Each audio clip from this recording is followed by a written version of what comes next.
নমস্কার বন্ধুরা, আমি অঞ্জন।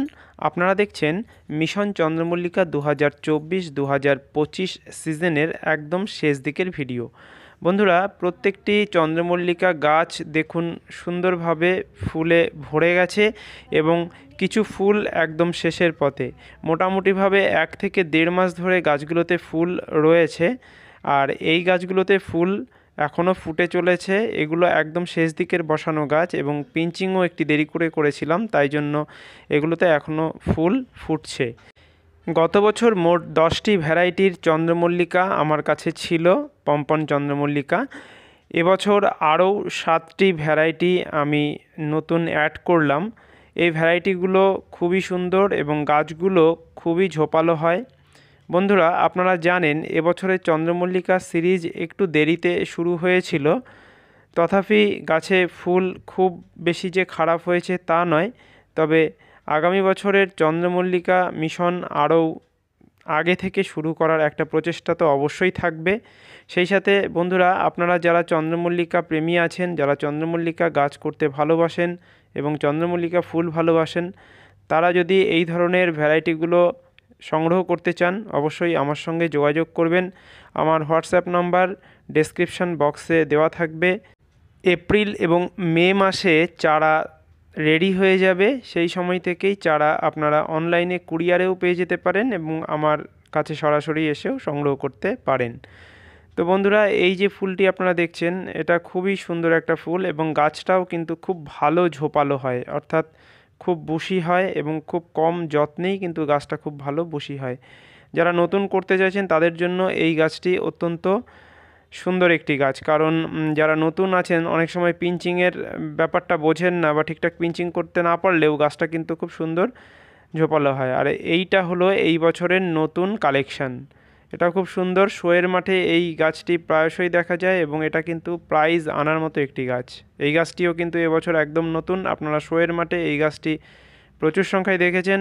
হলুদ রঙের এই স্পাইডারটি খুব সুন্দর ঝোপালো হয়। আমার একদম শেষের দিকে লাগানো এই গাছটি, তবুও দেখুন খুব সুন্দর ফুল এসছে এবং বেশ ভালো ঝোপালো হয়েছে এবং মাত্র 8 ইঞ্চি টবে এই গাছটি রয়েছে। তো এটিও এবছর আমার কালেকশানে আসলো। আর এইগুলো তো গত বছরই ছিল, আপনারা জানেন এগুলো অ্যানিমুনের গাছ, সাদা অ্যানিমুন। সাদা অ্যানিমুনের ফুল যখন ফুটে থাকে তখন দেখতে তা অপূর্ব লাগে, দেখে বুঝতেই পারছেন। এটি খুব সুন্দর একটি গাছ। এর পাশাপাশি সাদার পাশাপাশি হলুদ রঙের অ্যানিমুনও আমার কাছে রয়েছে।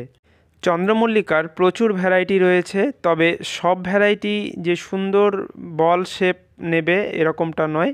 কিছু ভ্যারাইটির ফুল ভালো, কিন্তু গাছের সেভাবে বুশি করা যায় না বা এরকম ঝোপালো করা যায় না। আমার কাছে যে সমস্ত ভ্যারাইটিগুলো রয়েছে তার প্রত্যেকটাই এরকম ঝোপালো বা বুশি হয়, এরকম ধরনের ভ্যারাইটি সংগ্রহে রেখেছি। কারণ এই ভ্যারাইটিগুলোর গাছ যদি আপনারা তৈরি করতে পারেন এবং ফ্লাওয়ার শোয়ের মাঠেও এই গাছ কিন্তু খুব সুন্দর রেজাল্ট দেবে। তো এই গাছটিও দেখুন খুব সুন্দর, আর এটা তো অতীব সুন্দর। গত বছর এই গাছটি প্রচুর মানুষকে আমি দিয়েছি, এবছরও রয়েছে সংগ্রহে। আপনারা যারা নিতে চান অবশ্যই যোগাযোগ করবেন। দেখুন 3 নম্বরের গাছ হিসাবে গত বছর রেখেছিলাম, তবে এবছরের ক্যাটালগ আমার তৈরি হয়ে গেছে। যারা গাছ নিতে ইচ্ছুক তারা অবশ্যই হোয়াটসঅ্যাপ করবেন। ক্যাটালগ আমি এখনই আপনাদের পাঠিয়ে দিতে পারবো এবং সেই ক্যাটালগ অনুযায়ী আপনারা এপ্রিল মে মাসে আমার কাছ থেকে গাছ নিতে পারবেন। জানুয়ারি মাসের এই শেষ দিকে চন্দ্রমল্লিকা গাছের প্রায় প্রত্যেকটি ফুলই ফুটে গেছে এবং এই সময়ে গাছের পরিচর্যা বলতে শুধুমাত্র জল দেওয়া, আর কোনো রকম সার বা কীটনাশক কিছুই এই মুহূর্তে প্রয়োগ করার প্রয়োজন নেই। এখন শুধুমাত্র প্রত্যেক দিন সকালবেলায় আমরা জল দিয়ে দিচ্ছি, প্রত্যেকটি গাছে সকালবেলায় প্রয়োজন মতো জল দিয়ে দিচ্ছি এবং সারা দিন এই ফুলের সৌন্দর্য উপভোগ করছি। তো বন্ধুরা, এভাবেই চলবে। এবছরের মিশন চন্দ্রমল্লিকা তো একদম শেষের পর্যায়ে। তো সামনের বছর অবশ্যই আমরা আরও ভালো করার চেষ্টা করব এবং যারা চন্দ্রমল্লিকা প্রেমী রয়েছেন অবশ্যই যোগাযোগ করবেন। চন্দ্রমল্লিকা সিরিজের ভিডিওগুলো আপনাদের কেমন লাগলো, কতটা উপকারে লাগলো তা কমেন্ট করে জানাতে একদম ভুলবেন না।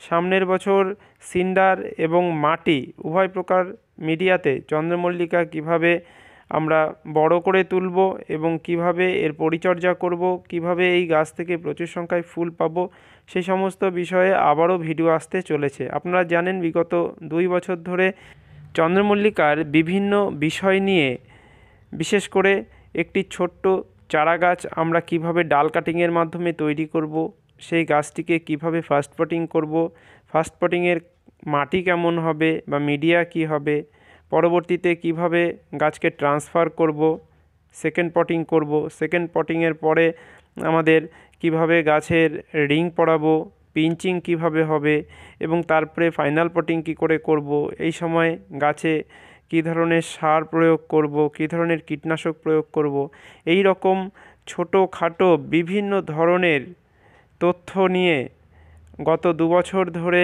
আপনাদের সঙ্গে বিভিন্ন ভিডিও শেয়ার করছি। আপনারাও ভীষণ ভালোবাসা দিয়েছেন। ঠিক এভাবেই আমরা সামনের বছরও এগিয়ে যাব এবং সামনের বছরও মিশন চন্দ্রমল্লিকা 2025-2026 সিজন শুরু করব। আপনাদের ভালোবাসা অবশ্যই আমার পথের পাথেয়, তাই অবশ্যই আপনারা থাকবেন। বন্ধুরা, আজকের ভিডিও আর দীর্ঘায়িত করছি না। সকলে ভালো থাকবেন, সুস্থ থাকবেন।